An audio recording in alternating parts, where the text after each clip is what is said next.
حضرت عبداللہ بن مسعود فرماتے ہیں کہ جناب نبی پاک صلی اللہ علیہ وسلم نے ایک موقع پر ارشاد فرمایا المرء مع من احب، آدمی آخرت میں اس کے ساتھ ہوگا جس سے اس کو محبت۔ فرماتے ہیں ہم سب صحابہ کرام کو ایمان لانے کے بعد کسی مضمون کسی حدیث سے اتنی خوشی نہیں ہوئی جتنا اس حدیث سے، جس کے اندر بشارت دی گئی ہے کہ آقا کے ساتھ اللہ نے جیسے دنیا میں صحبت کا مرتبہ عطا فرمایا اپنے کرم سے، نہ جانے جنت میں جانے کے بعد حضرت کس مرتبے پہ ہوں، کس درجے پر ہوں، کتنے اونچے مقام پر ہوں کہ ہماری وہاں رسائی ہو سکے نہ ہو سکے، آقا کی زیارت اور آقا کی ملاقات اور آپ کی معیت جنت میں نصیب ہو سکے یا نہ ہو سکے، مگر اس حدیث میں آقا نے وعدہ فرمایا المرء مع من احب،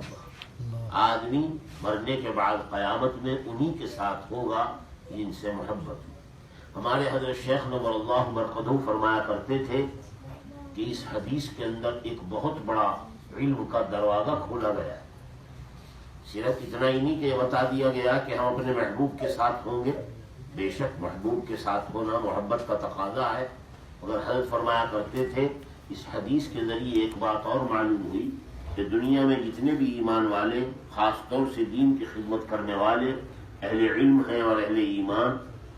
اپنی اپنی وسعت کے مطابق دنیا میں دین کی کسی نہ کسی خدمت میں لگیں گے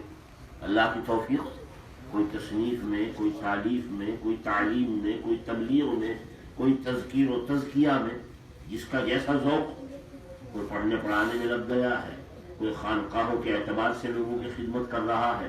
کوئی مدرسوں کے اندر تدریس اور تعلیم کے اعتبار سے، اور بھی اللہ نے امت کے طبقات خدمت کے اعتبار سے دنیا میں رکھے ہیں۔ ہر مسلمان کے لیے یہ ممکن نہیں ہے کہ وہ ہر خدمت کو انجام دے،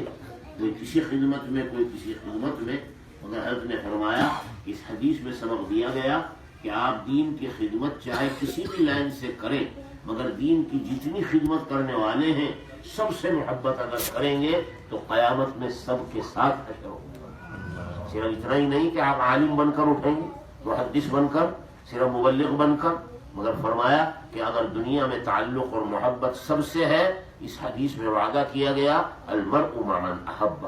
اس لیے یہ حدیث بڑی عظیم الشان فضیلت رکھنے والی ہے کہ آدمی دنیا میں جتنی بھی دین کی خدمات کرنے والے ہیں اپنی وسعت کے مطابق چاہے کسی بھی خدمت میں لگ رہا ہو، لیکن تمام دین کی خدمت کرنے والوں کے ساتھ تعلق اور محبت رکھے، قیامت میں سب کے ساتھ شمار ہو۔ ہمارے آقا صلی اللہ علیہ وسلم کے ساتھ حضرات صحابہ کا جو عشق اور محبت ہمارے اکابر بزرگوں نے حکایات روایات میں جمع کیا ہے، اگر ہم کبھی کبھی اپنی مجلسوں میں حضرت کی محبت کے واقعات پڑھیں تو اس سے محبت میں اضافہ ہو، اس کے ذریعے اللہ تعالیٰ کے ساتھ اور نبی کے ساتھ دل کا تعلق قائم ہوتا۔ ہمارے چاہے یہ نعتیں ہوں، ہمارا درود شریف ہو، ہمارے نبی پاک صلی اللہ علیہ وسلم کا ذکر پاک ہو، اور جو کچھ بھی مجلسوں کے اندر تھوڑی بہت یہ مناسب اور نہایت ہی قیمتی مضامین چند منٹ کے لیے بھی اگر بیان کیے جائیں تو اس کے ذریعے دل کا تعلق قائم ہوتا ہے اپنے محبوب سے۔ اللہ تعالی ہمیں اور آپ کو اپنے نبی پاک صلی اللہ علیہ وسلم کے ساتھ ایسی محبت عطا فرمائے جو ان کا حق ہے اور جو صحابہ کرام نے کر کے دکھائی۔ اللہ تعالی ہمیں بھی اس کی توفیق